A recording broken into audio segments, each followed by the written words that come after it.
Stamp तथा पंजीयन राज्य मंत्री स्वतंत्र प्रभार रविंद्र जायसवाल ने विधान भवन में प्रेस वार्ता कर विभाग की नई डिजिटल पहल की जानकारी दी। उन्होंने बताया कि अब स्टाम्प एवं पंजीयन विभाग से जुड़े दस्तावेजों के ऑनलाइन रजिस्ट्रेशन की सुविधा को और अधिक सुरक्षित व पारदर्शी बनाया जा रहा है। राज्य मंत्री ने कहा कि मुख्यमंत्री योगी आदित्यनाथ की अध्यक्षता में 28 अगस्त 2025 को हुई समीक्षा बैठक में संपत्ति पंजीकरण में 6 व्यक्तियों द्वारा कराई जाने वाली फर्जी रजिस्ट्री को रोकने के लिए आधार प्रमाणीकरण लागू करने के निर्देश दिए गए थे।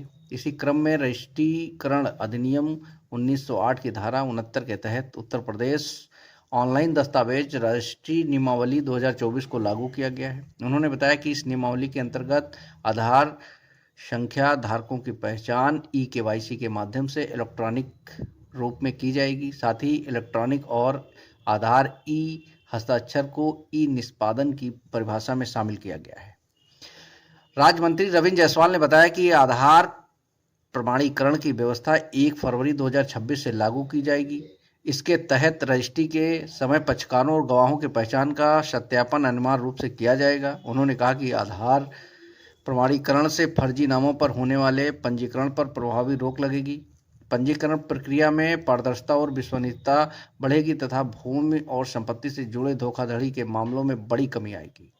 इसके साथ ही डिजिटल पंजीकरण व्यवस्था मजबूत होगी, न्यायालयीन विवादें घटेंगे और राज्य सरकार के डिजिटल गवर्नेंस के लक्ष्यों को भी मजबूत मिलेगी। राज्य मंत्री ने कहा कि ये व्यवस्था नागरिकों के हित की सुरक्षा की दिशा में एक अहम कदम साबित होगी। Prime time news Lucknow. फट गए हैं, ऐसा माल फटने रहती है तो पूरी रिकॉर्ड डिजिटल हो रही है। उस डिजिटल में लगभग 98% हम लोग करा चुके हैं डिजिटल। 2% बाकी रह गया है। वह 2% के लिए 6 माह समय मांगा था। 2% हो जाएगा तब तो यूपी में अब आप लोग जब कोई प्रॉपर्टी खरीदेंगे तो अपने मोबाइल से उस प्रॉपर्टी के बारे में कौन मालिक है, किसके नाम पर रजिस्ट्री हुई है, ये सारे रिकॉर्ड आपके नेट पर आपके मोबाइल से सर्च कर सकते हैं।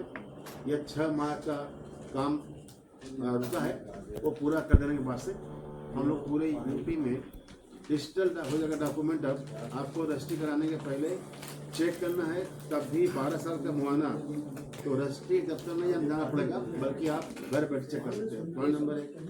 फिर ऑनलाइन आप पेमेंट जमा कर दी, टाइम ले लीजिए, ये भी हो गया डिजिटल। आप जो पेमेंट जमा करते हैं फीस रसीद वो भी कर दिया ऑनलाइन। ई स्टाम्प का प्रयोग कर दिया है, यानी कि बिना जेब में एक पैसा रखे आप रजिस्ट्री दफ्तर में आप सब कुछ नेट के थ्रू करके जा सकते हैं। ये हम लोग का एक प्रयास है और आज बड़ी रिकॉर्ड